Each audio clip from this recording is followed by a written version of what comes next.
नमस्कार मंडळी, श्री स्वामी समर्थ। येत्या 15 जून रोजी म्हणजे सोमवारी पवित्र अमावस्या येत आहे। यावर्षी ही सोमवती अमावस्या अधिक महिन्यात आल्यामुळे तिचे महत्त्व आणखी वाढतं। जेव्हा अमावस्या तिथी सोमवारी येते तेव्हा तिला सोमवती अमावस्या असं म्हटलं जातं। हिंदू धर्मात हा दिवस अत्यंत शुभ आणि पुण्यदायी मानला जातो। अधिक महिना साधारणपणे 3 वर्षांनी एकदा येतो, त्यामुळे या काळात येणारी सोमवती अमावस्या देखील विशेष मानली जाते। या दिवशी अनेक भक्त भगवान विष्णू, भगवान शिव, माता पार्वती आणि आपल्या पूर्वजांचे स्मरण करून पूजा अर्चा करतात। श्रद्धा आणि भक्तीने केलेली प्रार्थना मनाला शांती आणि सकारात्मक ऊर्जा देते। या पवित्र दिवशी काही पारंपरिक उपाय देखील केले जातात, तर तुम्हाला नारळाशी संबंधित एक खास उपाय करायचा आहे।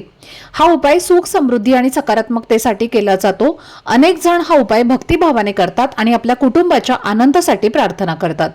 तर हा उपाय नेमका कसा करायचा, कोणत्या वेळेत करायचा आणि त्यामागील धार्मिक महत्त्व काय आहे याची संपूर्ण माहिती मी एका व्हिडिओमध्ये दिलेली आहे। तो व्हिडिओ पाहण्यासाठी या व्हिडिओच्या खाली जो छोटासा त्रिकोण दिसत आहे त्यावर क्लिक करा, म्हणजे संपूर्ण माहिती तुम्हाला मिळेल।